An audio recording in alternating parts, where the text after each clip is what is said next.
Hello everyone, I hope you all are doing great. Welcome back to NGNC.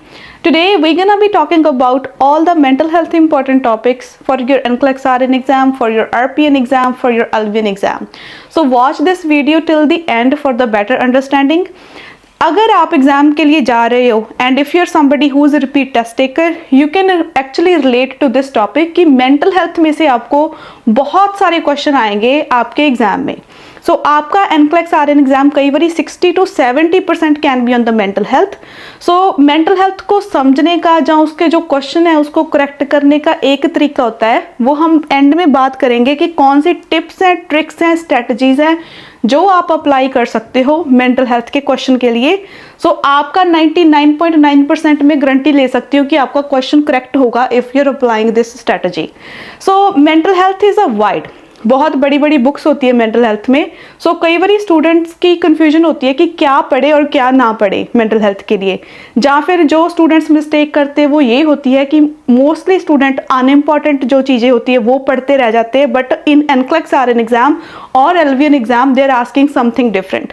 So first topic in mental health, I will walk you through all the important topics. So just make a list side by side. I always recommend make notes side by side even during my classes. So if you're my student, you can just relate to this video and these topics. So delirium and dementia.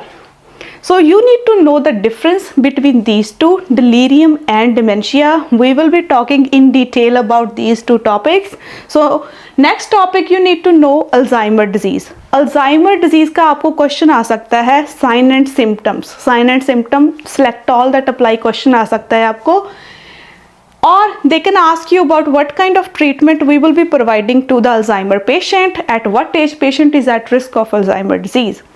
Next जो topic है वो है schizophrenia. Schizophrenia same like Alzheimer, आपको sign and symptom पूछे जा सकते हैं. स्किज़ो में एक क्वेश्चन ऐसा आता है क्योंकि जो साइन एंड सिम्टम है स्किज़ोफ्रेनिया के वो दो पार्ट्स में डिवाइडेड है, ठीक है, पॉजिटिव एंड नेगेटिव. आपको एज अ रजिस्टर्ड नर्स पता होना चाहिए कि कौन से ज़्यादा डेंजरस हैं फॉर माई पेशेंट, पॉजिटिव वाले डेंजरस हैं या नेगेटिव वाले डेंजरस हैं. नेक्स्ट जो आपको टॉपिक पता होना चाहिए अब्यूज़ का. अब्यूज़ को हम 3 कैटेगराइज करते हैं, 3 कैटेगरीज में हम उसको डिवाइड करते हैं, राइट. चाइल्ड अब्यूज़ होता है, स्पाउस अब्यूज़ होता है एंड एल्डरली अब्यूज़ होता है. अब्यूज़ के सबसे पहले आपको रिकग्नाइज करने आने चाहिए sign and symptom as a registered nurse. So NCLEX RN exam is all about safety, that's why all they are checking here if we are safe nurses. So sign and symptom, this could be select all that apply question in your NCLEX RN exam. So सेटा question आ सकता है, sign and symptom आपको पता ही होनी चाहिए. Second abuse का क्वेश्चन आ सकता है without sign and symptom. What could be the another question for abuse, which abuse nurse is responsible to report. So remember, whenever you're solving these type of questions, try to relate to the society. So child and elderly, they cannot speak for themselves sometime. So we are responsible as nurses to report child and elderly abuse to the higher authorities. जो spouse abuse का अगर आपको keyword मिला, वहाँ पे spouse abuse का question आया, वहाँ पे हमारी रिस्पॉन्सिबिलिटी क्या होगी कि हमने रिसोर्सेज प्रोवाइड करने हैं, पेशेंट को रिसोर्सेज देने हैं कि दीज आर द रिसोर्सेज कि यहाँ से आप रिपोर्ट कर सकते हो अपने आप, because patient is like adult patient and they know their responsibilities. But if spouse is dependent on a care giver then we will be reporting for sure.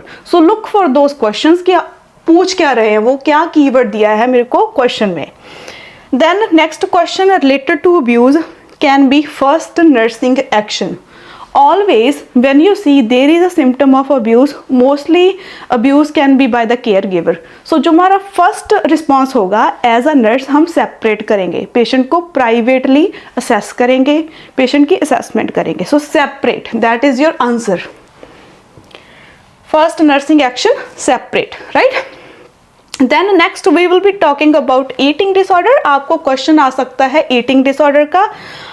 सबसे पहले आपको टाइप्स पता होने चाहिए. There are number of types of eating disorder, but for NCLEX RN exam two are most important, bulimia nervosa and anorexia nervosa. दोनों में आपको difference पता होना चाहिए, क्योंकि एक में क्या हो रहा है, पेशेंट फूड हाइड कर रहा है, दूसरे में क्या हो रहा है, पेशेंट बिंज पर्जिंग कर रहा है, एकदम इकट्ठी मील खा रहा है and then inducing vomiting. So इनमें पेशेंट को हो क्या रहा है, patient is thinking that patient is really obese, right, and patient is trying to go on diet and but actual में होता ऑपोजिट है, पेशेंट का जो BMI होता है बहुत ही लो होता है, so patient is at risk. Eating disorder का सेकंड क्वेश्चन आपको इस टॉपिक पे बारे में पूछ सकते हैं without sign and symptoms at a question, treatment and when nurse will observe during meal, especially after meal, after an hour or two, we have to monitor our patient because patient क्या करेगा, binge purging, so remember that word. Next topic you need to know for your exam, major depressive disorder. Major depressive disorder can be a big topic in your NCLEX RN exam. इसके आपको sign and symptom पता होने चाहिए and आपको treatment पता होना चाहिए, sign and symptom and treatment. Then next in our list is PTSD, post traumatic stress disorder. इसके भी आपको साइन एंड सिम्टम पता होने चाहिए एंड नर्सिंग एक्शन, कि nurse if somebody is suffering from PTSD, उसका ट्रिगर हमें पता होना चाहिए कि ट्रिगर ना हो पेशेंट हमारा दोबारा, राइट। बाइपोलर डिसऑर्डर, बाइपोलर में आपको बहुत ही इंपॉर्टेंट क्वेश्चंस आ सकते हैं आपके एग्जाम में। बाइपोलर का मीनिंग क्या होता है, bipolar two personalities, right. Bipolar, कभी तो पेशेंट क्या होगा, बहुत ही डिप्रेस्ड फेज में चला जाएगा, कभी क्या होगा, पेशेंट बहुत ही ज्यादा manic, hyper excited, right, bipolar. So they can ask you about the treatment of bipolar and then OCD, obsessive compulsive disorder. Then most important topic for the NCLEX RN exam is ADHD, attention deficit hyperactive disorder, because this is really common in these days. Even autism is really common these days, so they will test you on these things. Drug abuse में आपको याद रखना है कि सिर्फ alcohol नहीं आती या ओपियोइड्स नहीं आते, कोई भी नारकोटिक की बात कर सकते हैं, वो कोई भी क्वेश्चन पूछ सकते हैं। ड्रग अब्यूज में हमारी एक लिस्ट है, उस लिस्ट का आपको एंटीडोट पता होना चाहिए। एंटीडोट के अलावा आपको इंटॉक्सिकेशन एंड विड्रॉल पता होना चाहिए। इंटॉक्सिकेशन का क्या मीनिंग होगा कि पेशेंट ने बहुत ज्यादा ड्रग ओवरडोज है, right.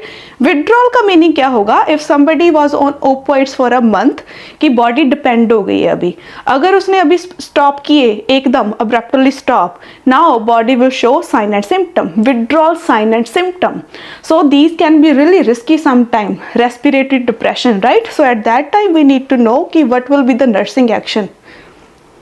So these are the important list for your exam. Must know, I cannot stress enough, must know these topic, and आपको पता होना चाहिए, try to think like a examiner, आपको पता होना चाहिए कि इन टॉपिक में से मेरे को क्वेश्चन क्या पूछ सकता है examiner. Next we will try to understand delirium and dementia. So दोनों के साइन एंड सिम्टम जो होते हैं, डिलीरियम एंड डिमेंशिया बहुत ही सिमिलर होते हैं। पेशेंट क्या हो रहा है, कंफ्यूज हो रहा है, इम्पेयर्ड मेमोरी हो रही है पेशेंट की, पेशेंट को चीजें जो start forgetting, right, in both delirium and dementia. But what is the biggest difference between delirium and dementia? delirium का जो पेशेंट होता है, it's a short term, एकदम होएगा patient confuse, patient will be start forgetting things एकदम। There is a underlying cause could be any pain, any drug toxicity, any life changing movement, जहाँ patient की कोई सर्जरी हुई है, पेशेंट शॉक में गया है, कोई भी ऐसे for these reasons patient can actually suffer from delirium. So हमने डिलीरियम का ट्रीटमेंट कैसे करना है, डिलीरियम का हमने अंडरलाइंग कॉज, जिसके कारण, इनमें से किसी के भी कारण पेशेंट की इम्पेयर्ड मेमोरी है, हमने वो ट्रीट करना है। अगर हमने ये ट्रीट कर दिया, for example patient is confused because of severe pain, अगर हमने पेन ट्रीट कर दी, patient will be not confused any more, that is the treatment of delirium. So delirium एकदम होता है, रैपिड होता है, right, and it's reversible. Remember this word for the exam, set a question in your exam, this could be really important question in NCLEX and both in the RPN and LVN exam. Reversible meaning, अगर patient ठीक है, pen के कारण उसे confusion हुई, हमने pain treat कर दी तो रिवर्स हो गया। But in dementia it's a chronic condition and irreversible. हम बोलते हैं ना कि डिमेंशिया इज प्रोग्रेसिव। प्रोग्रेसिव का मीनिंग है कि जे like we cannot treat it, we can actually control the sign and symptoms. हम साइन एंड सिम्टम को कंट्रोल कर सकते हैं, बट हम डिमेंशिया को ट्रीट नहीं कर सकते। स्लोली ये इंक्रीज होती रहेगी क्योंकि इसका कॉज है, क्या है इसका cause? Caused by the brain cell damage. Brain cell damage की वजह से ही डिमेंशिया होता है पेशेंट को according to the age. So think about it, when we are dealing with the patients who are 65, 70, 75, उनकी फिजिकल बॉडी फंक्शन तो decrease होगी ही होगी, साथ के साथ उनकी मेंटल जो कैपेसिटी है वो भी डिक्रीज हो जाती है। That is dementia. Then this is part 1 for our video and I want to walk you through one tip for your mental health topics। जो जब भी आप mental health topics जो solve करते हो questions, सबसे पहला आपको ट्रीटमेंट देना है पेशेंट को थेरेपी का। Therapy will be the first thing. After therapy you have to go with the medication. अगर थेरेपी ने वर्क नहीं किया तो हम मेडिकेशन देंगे पेशेंट को, मेडिकेशन ने भी नहीं वर्क किया तो हम ECT, least to most invasive, right. कभी भी अगर आपको क्वेश्चन आए इमरजेंसी में हम थेरेपी पे टाइम वेस्ट नहीं करेंगे। इमरजेंसी मेंटल हेल्थ की कौन सी हो सकती है? सुसाइडल आइडिएशन हो सकती है, harmful for others, any like harmful ideation, suicidal ideation, right? Or patient is having panic attack, at that time we cannot use therapy। therapy हम कब use करते हैं? mental health में, but not in the emergency conditions। So I hope this video is helpful for all of you। Let me know if you want to make me a part 2 on this video, I'll be happy to do that। So make sure to know these topics। Please subscribe my YouTube channel if this video is helpful for you। Thank you।